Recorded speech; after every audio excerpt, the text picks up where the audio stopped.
Welcome back. You're watching the Prime Edition.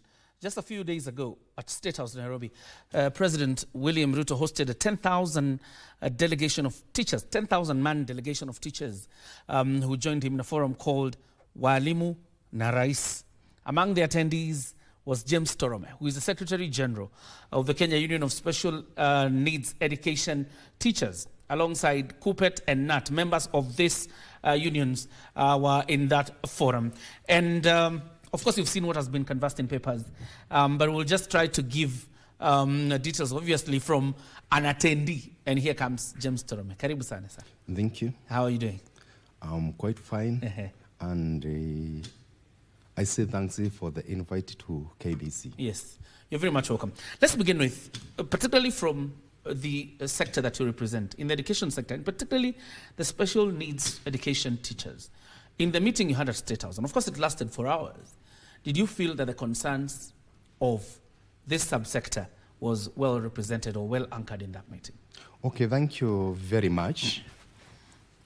As we arrived there at around 11:30, and we left there at around 4:30, at least the sector that is the special needs, at least we went home with something.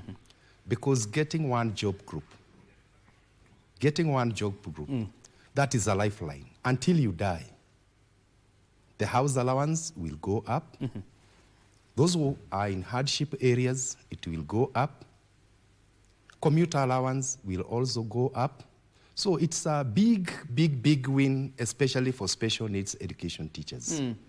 Two, for teachers living with a disability, the guidance allowance, which they have been receiving 20,000, the president appreciated that they are going to relook on it.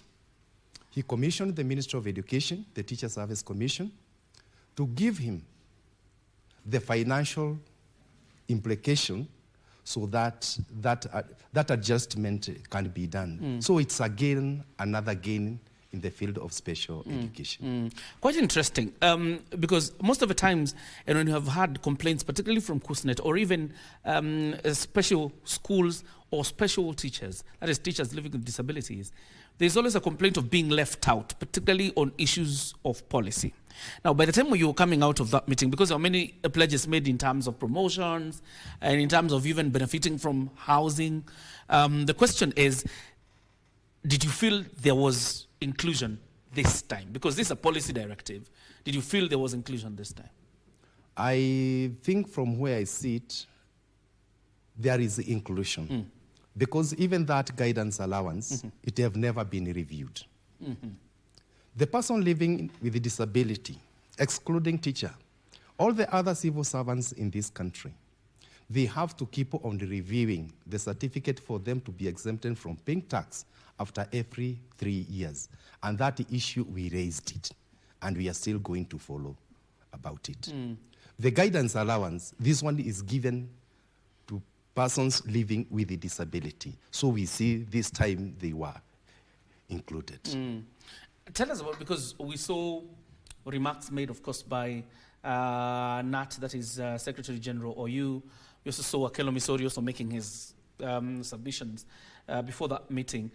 Relatively, KUSNET is, you would say, a younger union compared to these two, and probably even in terms of membership is a little bit smaller. How much voice did you get in that meeting as KUSNET? Can you come clear? Because NAT and KUPPET are slightly older than you are, right? Yep. In terms of membership, they're bigger than you are. Yep. You would obviously presume that they got a bigger platform in terms of allocation of time to prosecute their issues. You see, Mr. Curia, the number is not a concern. Okay. What is concern is the issue affecting your members, even if it is one member. And you forward that concern, and it is taken. That is a tick to the union. The issue of number does not arise. Because in that forum, KUSNET, we were given 400 teachers to attend. Okay. The other organization, they were given different number. But out of the 400 teachers who are representing other teachers who never attended that meeting, they went home smiling with something in their pocket. There's something important you mentioned about job groups, and it appeared like it's a very important thing to KUSNET. Tell us, how long have your members particularly stayed without, these promotions to new job groups? You see, Mr. Curia, there is a career progression of 2018 where SNE teachers were supposed to move to job groups. And since 2018 to date, that policy have never been implemented. We have been pushing the employer, but it has been a game of here and there. Until now, we had to raise it in that platform of the president who gave that directive. So for us now, we have no issue. What we are trying now to follow, when the president pronounced himself that the second job group is going to be relooked on. So wherever the president is, we are asking him, rethink about the second job group because of the job and the kind of the workload the SNE teachers are performing in this country. Tell us how many members, particularly from KUSNET, are likely to benefit from this announced promotions. Largely because you'll find that, for example, when some of these declarations have been made, then the regulator or even the employer, particularly, for example, the TSC, will come back and say, this directive extended to this group of teachers and not to the rest. So how many members, particularly in KUSNET, are likely to benefit from this declaration? Okay, what we can say, yes, that that announcement by the president across the board, 14,000 teachers who are in the TSC payroll and are teaching in special schools and units in this country are going to benefit from that. 13,000. 14,000. 14,000. Yes. Okay. Regardless now of which union you are affiliated to. All right. Other than, the aspect of special needs teachers, special needs teachers sometimes teach in special needs institutions, or you have special needs institutions that are under your members. Were there any specific commitments from the president or the employer, the Teacher Service Commission, regarding institutions that are dealing with special needs? The commitment which was given by the president, that was across the board, that the career progression should be reviewed, which have never been reviewed. Yes. The CBA, which we signed the other day, the time have now been reduced to 2. So we are saying already they have been paid the first phase. The second phase, the third phase, and the fourth phase are going to be combined. That is across the board of the all teaching fraternity. You're simply telling us that the meeting really focused more on the teacher welfare as opposed to an institution, for example. Yes. So you did not discuss special needs education institutions? At that forum, because we had a prior meeting between the 5 organizations, that is NAT, KUPET, KUSNET, KESHA, and KESHA and what do we call it? The one for primary schools? For the primary school and for the Secondary school, yes. Then out of the 10 points agenda, the associations were given that responsibility to talk about the capitation, infrastructure, and all other things. So in that forum where we were with the president, we could not bring those issues because already they were assigned to other organizations. There's a very important announcement about, fast-tracking the processing of retirement benefits for teachers once they retire. And we have seen, for example, the kind of pain teachers living with disabilities go through as they try to fast track and the payment of this retirement benefits. That announcement, tell us about the impact it had, particularly that announcement by the president on teachers particularly living with disabilities. If it's going to work. If it's going to work. Okay. If it's going to work, I think that the problem of the retirees moving up and down is going also to unease. For them visiting various offices here and there without a coin in the pocket. And at this age, remember, this is when you need more Panadol than food. At that age? At that age. You need more Panadol than food. There's the question of how you're going to hold the government to account, because you've used a very interesting sentence, if it works. Because how are you going to hold the government to account to these pledges that you got from State House? You see, now it is a declaration of the president. Yes. So it is now upon the people who are surrounding the president with the different agencies and the departments of government to take up that matter. Because any worker within the civil servants, you get a notice of retirement 1 year.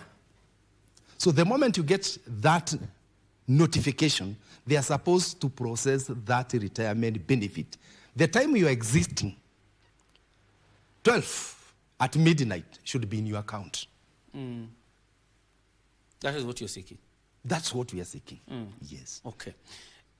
Are you going to seek a different platform? Because I assume probably in that meeting, 10,000 teachers, and of course you representing the special needs education teachers, are you going to seek a different meeting, particularly where you can prosecute more issues regarding that subsector in the education sector? You see trade union all the time. You ask with the two hands. The moment you are given, the other hand is still waiting. And we have different forum where we can push the issues. So we are not going to go and sleep. We'll be in those corridors, from Jogo House, wherever. Yes. You're going to go to Jogo House. Let's talk about capitation, because it's one of the big issues now arising in the education sector. First of all, you've seen the Principal Secretary, Professor Julius Bitok, talk about, fraudulent schools that have been receiving money fraudulently. From where you sit as a trade unionist, is it something you're buying, that why there's delayed capitation is for the reasons that they are looking into likely fraud in the disbursement of capitation? What we can say as a trade union, it seems there is a high corruption from the higher level to the lowest level. If this money had been going to these schools, who have been sending, who have been receiving, and who have been withdrawing, so after the checkup of the whole system have been done, we need a report. Who sent, who receives, who withdraw, and what do you do with that money? That's corruption. That is what you were pushing for? That's what we are waiting after the audit. How much went to that school? Who withdrew that money? What did that money do? People must carry their responsibility. Yes. But that is what the government is saying, why there's delayed capitation. My question for you is, of course, it's that theory of the level of corruption that could be towards the disbursement of capitation. But is, in your discussions as a union, do you believe that's the genuine reason why there's delayed capitation in some of the schools? At this juncture, let us wait. After the audit report is out, we are going to give our voice out. After the audit report is out? After the audit report is out, we are going to give our voice out. I want to hear from you, because, I mean, what you represent is, you would say, a very sensitive part of the education system, particularly special needs education teachers, and also, I would assume, even institutions. What are the stories you're hearing from ground as a union representative regarding the paralysis, some of the paralysis in some of the schools because of delayed capitation? You see, Mr. Curia, the policy change, the policy direction, this is the biggest issue.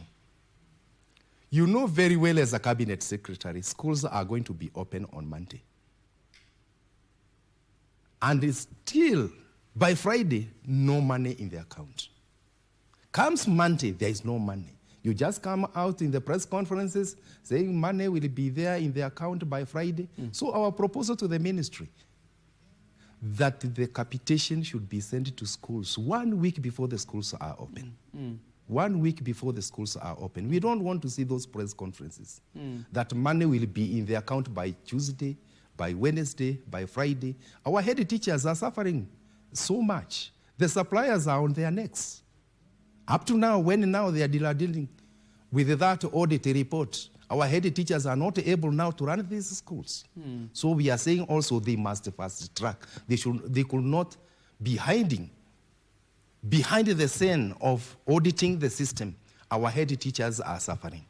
As you talk about those head teachers, because of course the biggest impact, of course, is suppliers now being on their necks because they have supplied material or even food stuff and they are not paid. But tell us how it is affecting education, particularly for special needs students. This is a very critical area. This is a very critical area. And especially for MH, this is mentally challenged. If these children, they have no food in that institution, You have now even to bring the GSU for them to remain in quell that the chaos. compound. Yes. Because the moment there is no food in that institution, they will just run away. And this is also a very complicated issue, because you'll get that even most of the parents who bring these children to this institution, sometimes they dump them there. So it is the responsibility of those teachers in those institutions to know where these children are going to get food. You said you will react after that report, or this report, as we wind up. You said you will react after that report is released on the possible fraud in the dissemination of capitation. But are unions waiting to react? Is there engagement, whether it's public or, under the radar? Is there an engagement of any sort with unions, or rather the unions engaging the Ministry of Education? That engagement have been there since time of memorial. That engagement have been there since time of memorial. But now the government have decided, let us audit this system. If there is something wrong with it, they correct. If the system is working, if the system then it is working, let them disperse this capitation in time. Okay. I think you've seen the papers and the allegation that you guys carried 10,000 shillings, each one of you. You can tell us whether it's true. We never carried 10,000. We never carried 10,000. Yeah, and that some of you had to wait up until darkness. We never carried 10,000. The 10,000 was given as fair reimbursement for each and every teacher who attended. So there was a 10,000 payout? There was 10,000. Okay, interesting. That's all we needed. Thank you very much. I want to give you 1 minute on the camera as you give us your last word as we wind up, very quickly. Thank you very much. What I'll tell all our members across the country, don't sit on the fence. Jump in the shamba. Start harvesting before we close the gate. Thank you very much. Right. Thank you very much. James Torome is the Secretary General of the Kenya Union of Special Needs Education Teachers.